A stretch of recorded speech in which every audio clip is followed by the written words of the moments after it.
시청자 여러분, 안녕하십니까. 북한 관련 뉴스 장원지 박사님께 한마디 들어보는 시간입니다. 2023년 4월 14일 통일부가 2023 통일백서를 냈습니다. 네. 윤 정부의 첫 통일백서입니다. 그렇죠. 약 290쪽에 달하는 엄청난 분량이고요. 이에 대해서 좀 한마디 들어보고 싶은데요. 일단 가장 큰 변화는 한반도 비핵화에서 북한 비핵화로 단어가 바뀌었습니다. 네. 두 번째로는 모든 단어들이 북미로 되어 있었는데 이게 미북으로 바뀌었어요. 세 번째로 백서의 1장. 네. 1장에 북한은 우리와 미국에 대한 강경 입장을 고수했고 만성적인 경제난 속에서도 핵 미사일 위협과 도발을 지속하면서 한반도의 안보 불안을 가중시켰다라고 적시를 했습니다. 이에 대해 박사님 한마디 부탁드립니다. 한반도 비핵화와 북한 비핵화는 어떤 의미가 있느냐? 노태우 대통령이 그 비핵화 선언을 하면서 그때 약 500여 기의 핵탄두가 있었는데 그게 다 지금 나갔죠. 그래서 대한민국에는 현재 핵탄두가 없습니다. 그런데 북한이 주장하는 한반도 비핵화라는 것은 남쪽의 핵을 다 몰아내는 거였거든요. 그런데 우리가 이게 일종의 우리가 이제 다 내보냈으니까 니네도 없애. 근데 북한은 약속이라는 거를 헌신짝처럼 생각하고 안 지키죠. 그래서 북한 비핵화라고 딱 못을 박아 놓으면 우리의 목표가 좀 더 분명해지는 겁니다. 북한 핵을 폐기하거나 해체하거나. 그래서 북한이 더 이상 말장난을 칠 수 없도록 가둬놓은 의미가 있고요. 그 다음에 이제 북미에서 미북으로 바뀌었다는 것은 항상 이 정치적 낭만주의가 문제입니다. 그러니까 김영삼 대통령도 취임사에서 한민족임을 앞세워서 뭐 어쩌고 저쩌고 하면 우리 사이에 풀리지 않을 일이 뭐가 있겠냐. 뭐 한라산이든 뭐 백두산이든 김일성이랑 나랑 만나자 뭐 이런 얘기를 했는데 이게 북한의 선전선동술에 좀 노란한 결과인 측면이 있어요. 북한은 노동당 규약에 대한민국을 폭력으로 타도한다라는 원칙을 단 한 번도 저버린 적이 없습니다. 우리만 유화한다고 해서 될 문제가 아니에요. 그리고 또 하나는 북한은 대한민국이라는 자체를 적대 대상으로 봅니다.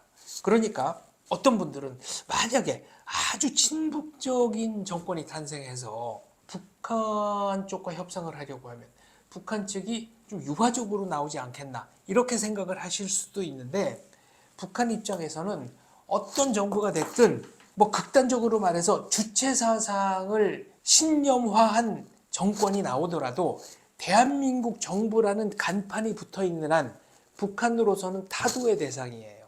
그런데 북미냐 미북이냐, 북미라는 것은 민족이 같으니까 북한을 조금 더 대우해주는 의미가 있고 미북이라는 것은 국제사회에서 누가 더 올바른 길을 가고 있느냐를 기준으로 한 것이니까 북한처럼 아주 사소한 거에 목숨 걸고 사소한 거에 의미 부여를 하는 집단에게는 충분히 우리 정부가 무엇을 하려는지 의사 전달이 됐다고 생각합니다. 네. 그리고 또 1장에서 아예 이렇게 정확하게 명시를 한 것도 굉장히 이 대한민국 이번 정부에서 이 통일백서를 통해서 북한에 강력한 메시지를 준 게 아닌가 싶은데요. 그렇죠. 일단 지난 정부 아래에서는 유엔에서 그 북한 인권 결의안을 할 때 기권을 하기도 하고 아예 뭐 참가를 안 하기도 하고 뭐 그 자체가 의사 표현이라는 말도 안 되는 궤변을 내세우기도 했는데 지금은 아예 당당하게 주도적으로 처리를 하고 있으니까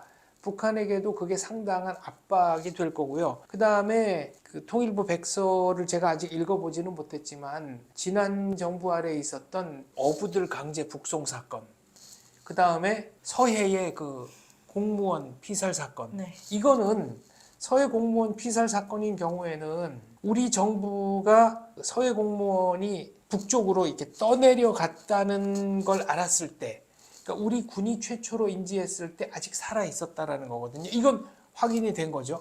그런데 북한이 우리 공무원을 총으로 쏴 죽이고 시신을 불태우고 할 때까지 뭔가 석연치 않아요. 그 대응이 제 상식으로는 좀 상식적이지 않아요. 재조사가 좀 필요한 부분이군요. 그렇죠. 진실이 무엇인지를 좀 알고 싶습니다. 그 다음에 서해 그 공무원 말고 어부들 북송 같은 경우에도 원래는 그 사실을 은폐하려고 했잖아요. 은폐하려고 했는데 끌려가는 게 다 찍혔고 그게 다 공개가 돼버렸죠. 그렇죠. 누군가 통일부 직원이 동영상으로 개인 촬영을 해서 그걸 나중에 공개를 한 거죠. 처음에는 뭐 자필로 쓴 대한민국의 그 귀순 그 의사를 밝힌 뭐 문서가 있다 없다 처음에는 없다고 그랬던 것 같아요. 그때 그것도 자필 서류의 존재가 발견이 된 거고 그리고 뭐 16명의 살인범이라는 얘기도 했는데 첫째로는 살인이 있었는지 없었는지가 아직 밝혀지지 않았습니다. 저는 없었다고 생각해요. 그 근거는 언젠가 북울울려라를 통해서 한번 얘기한 다루신 적이 적이 있습니다. 있죠.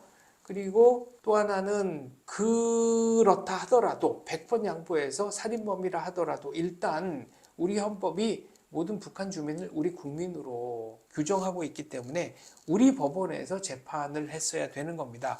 그런데 이 일처리 과정에서 조금 그 생각을 못했던 것이 있는 것 같아요. 전 정부 분들이 생각을 못했던 것이 이게 국제 문제예요. 인권 문제는 국제적인 이슈가 될 수밖에 없거든요. 그러니까 지금 전방위적으로 북에 대해서 압박을 하고 있는 거죠.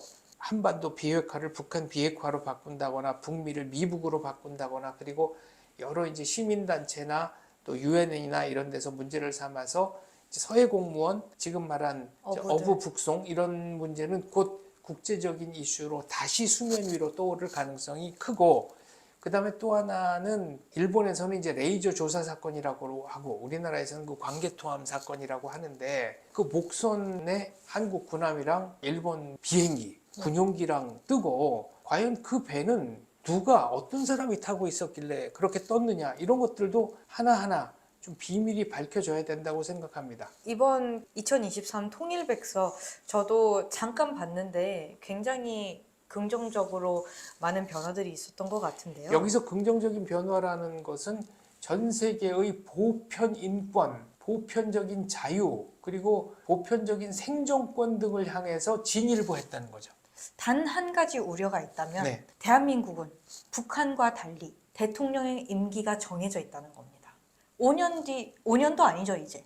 대통령 임기가 끝나고 다음 정권이 또 어떤 대통령이 들을지 어떤 정권이 들을지 그러면 또 어떻게 바뀔지 알 수 없는 거잖아요. 그래서 국제사회의 분위기, 여론, 압력 이런 것들도 상당히 중요하죠. 왜냐하면 인권 문제라는 것은 특정 지역, 특정 국가만의 문제가 아니라 인류의 자존심을 걸고 인류의 명예를 걸고 전 인류가 함께 싸워야 할 문제이기 때문에 글쎄요. 진실이 밝혀진다면 그리고 만에 하나 대한민국 정부가 국제적 기준을 어겨가면서 국제적 기준과 상당히 어긋나게 행동하고 조치를 했던 것들이 밝혀진다면 이런 것들은 어떤 정부가 들어서더라도 막거나 되돌리기 어려운 그런 일이 될 겁니다.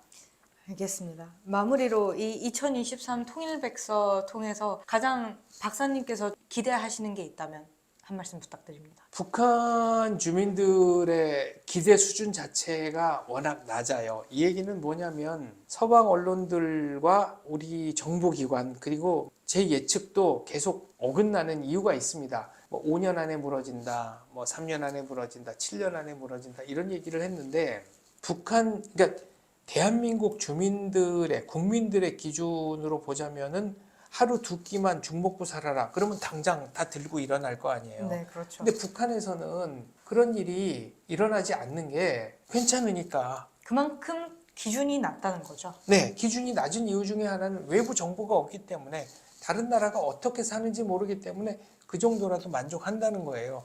그런데 이런 식으로 꾸준히 압박을 한다면 특히 북한의 지도부를 향해서 압박을 한다면 이것은 느리지만 쾌도난마식으로 문제를 해결을 할 수는 없겠지만 그래도 상당한 의미가 있을 것이다 라고 기대를 합니다. 지금 이제 걱정이 되는 거는 북한의 그 개성에서도 아사자가 나온다는 보도잖아요. 그러면은 개성은 평양에 이어서 북한이 정말로 쇼윈도처럼 육성하고 있는 도시인데 여기서도 아사자가 나온다면 북한 전역의 식량 사정이 상당히 어렵지 않겠나, 어렵지 않을까. 그리고 더더군다나 고난의 행군 때는 이제 못 모르고 당했어요.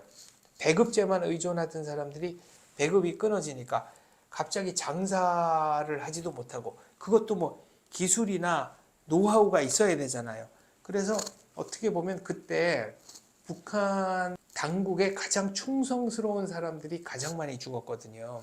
그래서 만약 제2의 고난의 행군의 사태 같은 조짐이 보인다면 장마당이 완충지대 역할을 하겠죠. 그러나 그 장마당이 완충 역할을 할 수 있는 규모를 넘어서서 정말로 어쩔 수 없는 상황이 온다면 이제 북한 주민들은 90년대 중반에 고난의 행군의 학습 효과가 있잖아요. 그래서 눈뜨고 당하지는 않을 것 같아요.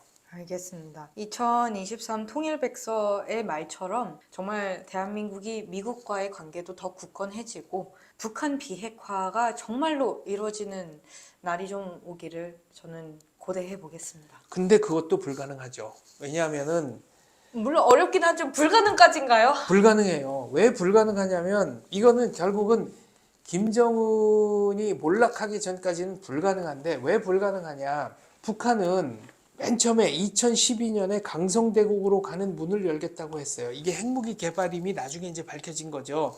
북한 입장에서는 핵무기만 개발하면 이거 가지고 전 세계를 협박해서 미국을 협박하고 미국이 대한민국의 그 옆구리를 비틀어서 대한민국이 돈을 대는 그러니까 그냥 날로 먹으려고 그랬던 거예요. 그래서 심지어는 지금 그 사람도 숙청된 것 같은데 권호웅이라는 자가 언젠가 남북회담 때 한국에 와가지고 우리가 우리 핵으로 한국을 지켜주니까 당신들 지켜주니까 그 덕에 당신들이 경제개발하는 건데 그러면 당연히 이익 난 거는 나눠 먹어야지. 말도 안 되는 소리 우리한테 했었죠. 돈 주는 게 무슨 뭐 그 유세 떨 일이냐라는 식의 말도 안 되는 얘기를 했어요. 근데 진짜 북한 사람들은 그렇게 생각한다는 게 문제죠.